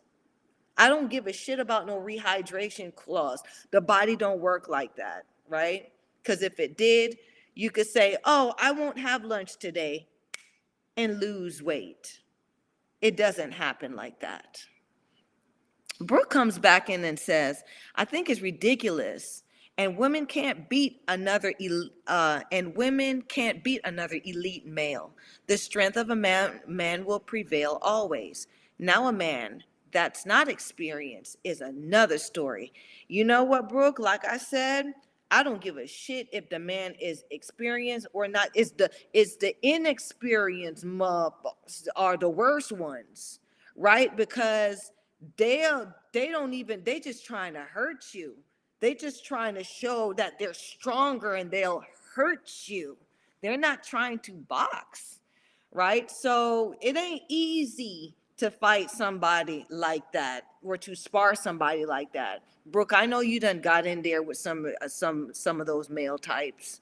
I have, right? There was one guy, he was crying because he was so upset that even though he was hitting me as hard, and this was like he was physically, I am unusually strong for a female, okay? And I'm not just tooting my own horn, yeah, right? This is ancestor blood in me. So I come from a long line of exceptionally physically strong people, okay? Especially when we eating our food and we doing good, like we're strong and good, okay? Now, when you deplete anything, you're going to get a weaker version of that. But, goodness, I kind of lost my. I would say that when I got in there and the guy, he was crying, and not out of hurt or whatever, but anger and frustration, because I was beating on him, and no matter how hard he hit me, because I had the headgear on, and because I know I had a better IQ than him in boxing, I was able to endure what he was giving me and hurt him like how he was hurting me.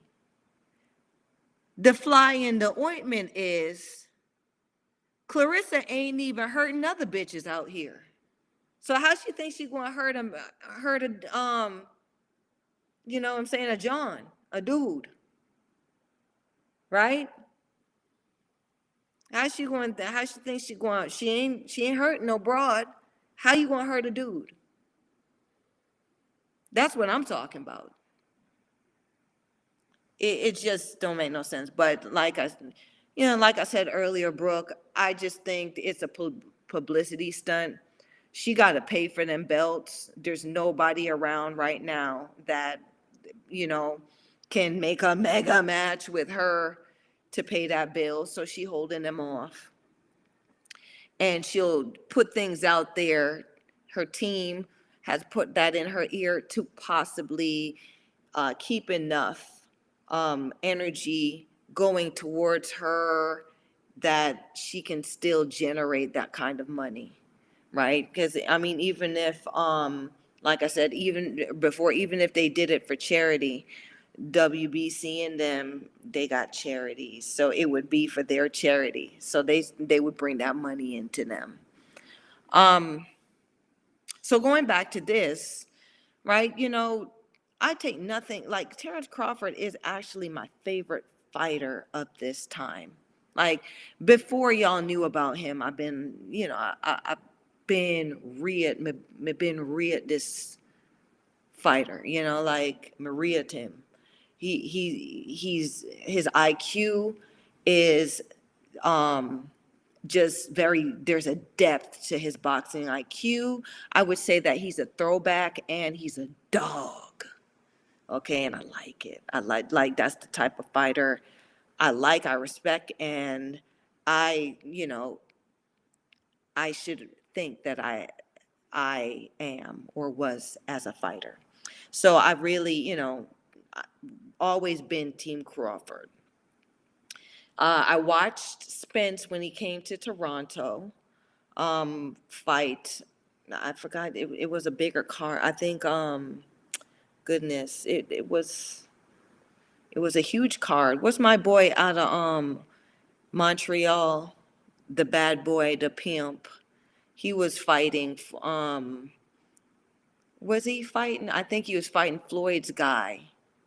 Like all of these names slip me that still can't get a.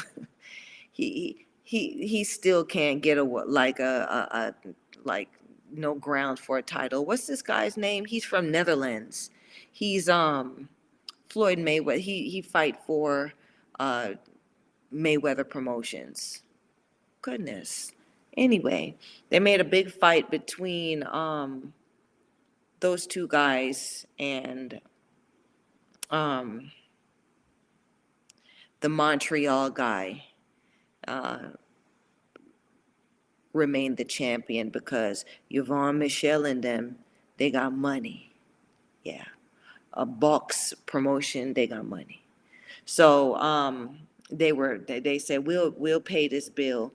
Floyd did, and Floyd was like, yeah, we promoted it, and it didn't make the money we thought it was going to make. So we'll just keep we'll take the other perks that come with not winning this membership deal. Anyway, I can't believe I don't remember those two fighters' names, both of them, and I was there at the fight. I'm really bad with names. It sucks. I'm sorry, you guys. Anyway, lovely assistant, next picture, because we gotta wrap this up. It's a 2-hour show. Okay, now I said that there's a, in the description, we're going to discuss the parallel of the result when men do it and then when women do it. So I did a rundown of this fight uh, previously, last year sometime. And it was Shannon O'Connell over here, closer to me, versus Ebony Bridges, who is like hot shit right now. Like and hot shit. Like, yeah, she's the shit and she's hot. Look at her. She trying to be the Marilyn Monroe type of women's boxing. She got her OnlyFans. She's selling it that way, and she could fight a little bit, but she playing that game, right? They're playing that game of shenanigans, and who she messing with is known for that too, right? So on this is fight day. You could see on O'Connell here with the white and pink on, dry out, titties dried and sagging behind that damn sport bra. Trust me, I've been there, okay? I mean, the girls that I got now, I am shocked, but I love them, right? But yeah, it wasn't that when you walking around as a fighter. You got your chest is dried out, okay? You ain't got no titties. Um, there are some fighters that still remain, that still keep the bosom, right? Which I'm jealous. Yes, I am, right? How you gonna have titties and you dried out? It's not fair, but it happens. Um, and then you got Ebony Bridges over there. Now she has said that those are not real, right? Those are silicones, and she keeps her body pretty well. Um, it's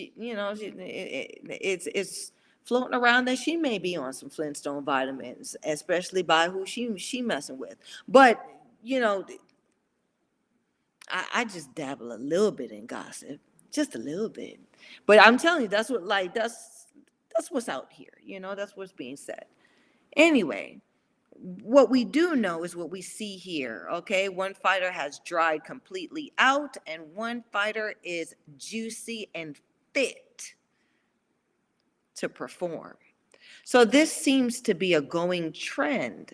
Look at the matchmaking. This is what I'd explained before in one of my earliest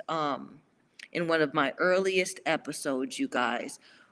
The weigh-ins mean something, right? But if people don't know what they're looking at anymore, right? A lot of shit sneaks under the radar at weigh-in, okay? Because anybody who knows anything about boxing will see one fighter is dehydrated. They look strong, the muscles are there, but they are not they are not well enough to win no damn fight compared to that other fighter who it looks hydrated and juicy and muscles are bulging because they haven't depleted their blood. You know, that's what we're looking at.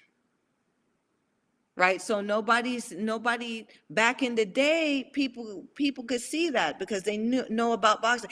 In other countries who know that boxing is a thing, like boxing is like how basketball is over here, where everybody knows the rules and this. They don't do stuff like this, right? The shenanigans are done another way, right? But you don't get no respect by fighting somebody who's already wounded. You don't get no respect that way. But a lot of these fight, that you can get away with that over here, right? So that's what I want y'all to see. And lovely assistant, is there another picture?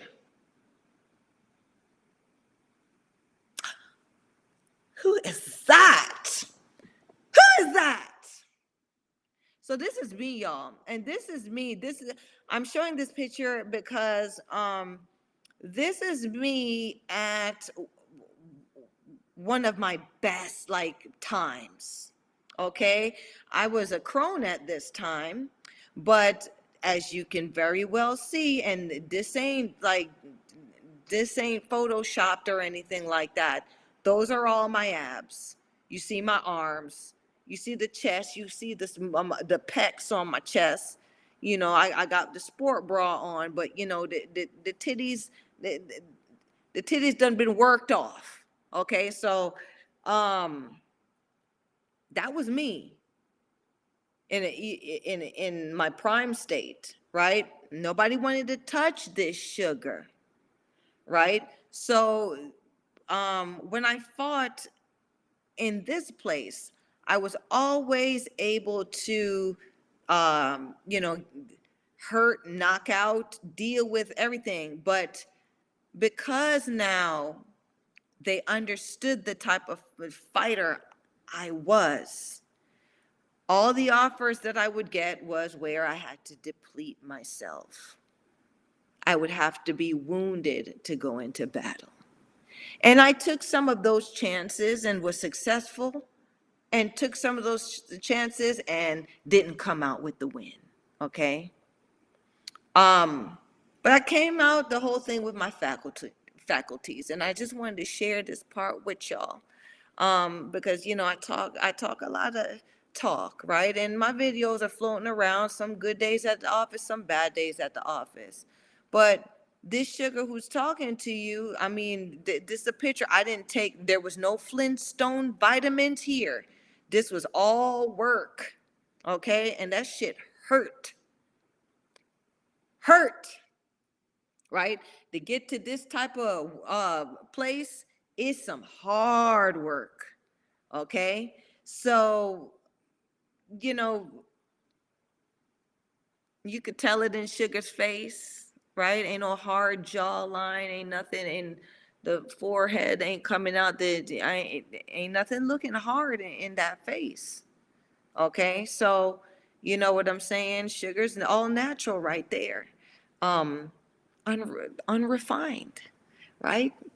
Uh, just pure sugar. So, yeah, I wanted to give you guys some contrast. Body dysmorphia is real, right? Especially in the fight world, and for fighters who don't fight anymore, because I don't walk around looking like this anymore. So when I couldn't see my abs, when I couldn't see, you know, when you know, my more softer body started coming in, it affected me, you know, a certain way. It affected me where there were there was body dysmorphia. Now, the way I acted on it wasn't where, you know, I became toxic to myself. But I want you guys to understand what this game is and what it does to us fighters, right? I wanted to talk about it. I know, yes, you know, went from one subject to the next, but with Sugar's conversations, I want, you know, we do too much. We've come so far in this game, men and women, that we shouldn't allow steps to be skipped. We shouldn't allow knowledge to be lost because people bled for all of this stuff, right? So it's a culture that we have to keep going. And me,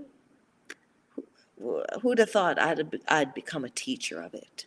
So you guys, that's it. That's it for tonight's Sugar Show. Thanks for chiming in. I want to give shout outs to my guests. Okay. So, of course, my Talking Fight guys, my host, Eddie Barrington, for always coming in with something nice, a treat for me. Big Justin James, okay? Michael Orr, uh, thanks Randall Bailey for coming in and dropping your opinion on the whole Claressa thing. You're a fan, and I appreciate that. As a women boxer, but yeah, I think you need to get a better understanding of what fighting really means, right? So you don't lose that rent money betting on Claressa if they do end up fighting. Um, let's see, who else chimed in? And I want to thank the champ, Brooke D, for stopping in and giving me her take on what she thought about that. The Claressa, the Guat, T Rex Shields calling out Keith one time Thurman, right? Everybody has a good idea of what the what it really is and what we're really looking at, right? Mixed matches, male versus female. It may work in games like maybe golf, or I don't know, tennis maybe. But when it comes to combat, okay, know know your route, know your space, and stay your ass in that space before somebody sit your ass down, right? Because they talking about knock her through the ring. Nah, you not getting knocked through the ring. This is a world champion male fighter, and there's a certain thing that world champion males do, and they're not headhunting, right? They're destroying internal organs. They're attacking those things, right? So when you got ovaries, she's talking about, oh, because I have a vagina, you're disrespecting me. Well, what's wrong with having a vagina, right? I don't even call my, like, you could say vagina, it's impersonal, right? I say poom poom. You know what I'm saying? You got to give it that cut. You gotta love on what you got, right? So you know, um, us with that good with that poom poom out here, right? We got to know that we have that, and there's a reason why we have that, and there's certain things that come with having that, right? Which means, the men with all that testosterone and all of that stuff, right? Like it wouldn't work if them having one of these that we have. It wouldn't work because biologically, they have stuff that um makes them stronger, right? Don't nobody want a hard poom poom. Like, people want that soft gushy. Like, okay. And listen, um, guys, host, you're supposed to come in and tell me when sugar's getting rowdy, and you didn't say nothing. You just let me go down that lane that I just like so much. Yes, I like to talk that talk too. Anyway, we at the end of the show. All right. There's nothing wrong with being a woman fighter and a woman that knows how to fight, right? But be a woman that understands that you are going to fight women, right? And mixed matches now open the door for a lot of things that you ain't ready for. You certainly are not ready for, because of the body that you're in, okay? Um, a male can't say he want to have a baby because he's not built to have the babies we are, right? So we can't say that we're built for we're built the same way, and we would we can perform the same way. Males, with when it comes to strength and endurance and all of those things, they will always be stronger, because that's the anatomy of them, anatomical makeup of them, okay? And there's nothing wrong with that. You guys, like, subscribe, and share this sugar, okay? Um, watch all the shows here on the Talkin' Fight channel, okay? But always check in with Sugar on Wednesdays at 7:30, okay? So until next Wednesday at 7:30, bye-bye.